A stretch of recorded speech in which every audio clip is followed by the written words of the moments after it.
President Cyril Ramaphosa has welcomed the adoption of the UN Security Council resolution which demands an immediate ceasefire in the Gaza Strip during the holy month of Ramadan. Ramaphosa has called on the Security Council to ensure compliance with the resolution, but the hostilities are continuing in the Gaza Strip. At the same time, the University of Johannesburg is hosting two Palestinian activists, Rawan Masri and Fathi Nimer. This as the world is still reeling in shock as the death toll continues to rise in the Strip. Well, for more on this, let's cross to SABC News reporter Khayelihle Khumalo. Very good afternoon, Khayelihle. Tell us more.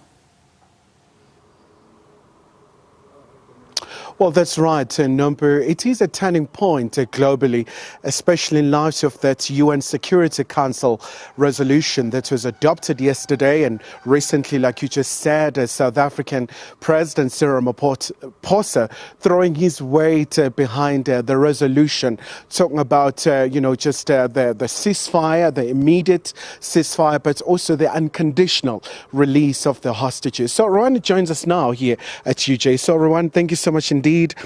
Maybe just first and foremost, your thoughts around the UNSC's, resolution calling for the immediate ceasefire in Gaza, but also the release of the hostages.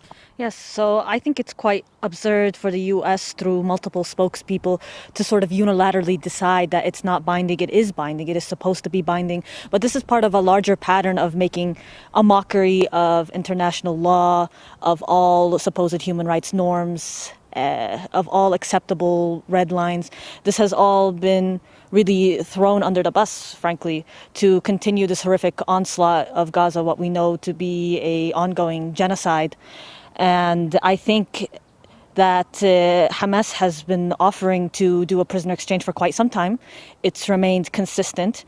And we have thousands of our detainees, of Palestinian detainees, what we consider hostages, who are in horrific conditions that have been described as medieval, who have not been allowed to be seen by the Red Cross. We have 13 Palestinian prisoners who have been killed since October 7th alone. And we have multiple people in what is called detention without charge, or what is sometimes referred to as administrative detention, which is that you can be locked up for months at a time without any charge or trial. Difficulties accessing a lawyer, difficulties with medicine, having even just basic needs like glasses. So this is something that has been on the table for a while, but instead we have just seen increased, just a dragging on of buying time, of just increased months of suffering that were certainly not necessary. Rawan, are you optimistic that the warring parties will make sure that this international, obliged, step will actually really prevail and we really see the cessation of hostilities? So are you cautiously optimistic that you may see peace in Israel and Palestine? I am optimistic that through the people mobilizing, through the masses, we will force a really true, just solution, liberation of Palestine in my lifetime. Not because of Israel or the United States necessarily wanting to or having it their way, but certainly with time and with the solidarity work we're trying to do, making it no longer feasible or worth the cost for America to continue supporting Israel. I think that is one of the hugest stumbling blocks towards peace. I think these steps, such as the ICJ or these other international legal precedents, can maybe help in terms of giving us points to mobilize around, trying to stop weapons contracts from being fulfilled, trying to have this sort of basis to be able to take these measures. But ultimately, it's up to what the people will come together and kind of make incumbent. And just before I let you go, Rawan, tell me about your activities in South Africa. You're working quite a lot with a number of pro-Palestinian activists in South Africa in terms of raising awareness, putting concerted efforts in making sure that there's long-lasting and sustainable peace eventually. But tell us about your activities in Joburg and Cape Town. Yes, we're quite grateful to be here. We see the difference in being able to speak to people one-on-one, face-to-face. It really does make a difference after years of our resource being purely online. And really with the pandemic, of course, many of our activities ended up being Zoom. But it does make a difference to be able to, as we're doing, have seminars, one-on-one conversations. I went and spoke at a high school, secondary school, and seeing how much eagerness there is to know more, how much desire there is for the human aspect, not just the numbers or not just the worst of the pictures and videos coming out, but knowing that we're talking about people with full lives and aspirations who are being cruelly denied every single right and every single need that there is. And so today we have something here at the University of Johannesburg. We'll be speaking about students and solidarity.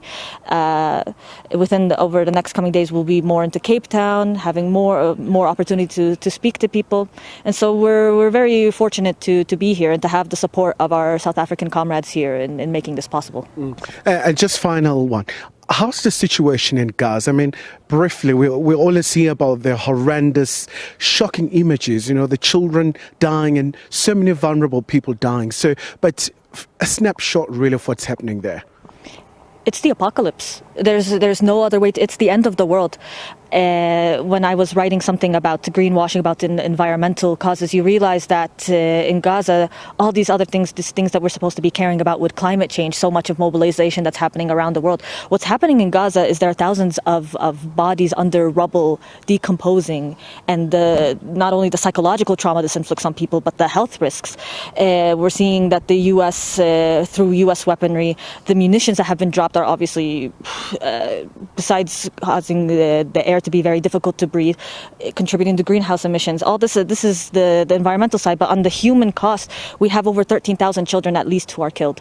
And this is an underestimate. We have it's 1% of all of Gaza's children. It's really what needs to really be conveyed to people is, as much as you can imagine a sort of movie about the end of the world, that is what Gaza looks like. Every bit of infrastructure has just been absolutely decimated, and what is left is really one of the worst catastrophes we have seen since World War II. All right. Rawan, thank you so much indeed for your time. So, Nompu, that's the picture about the current situation in Gaza.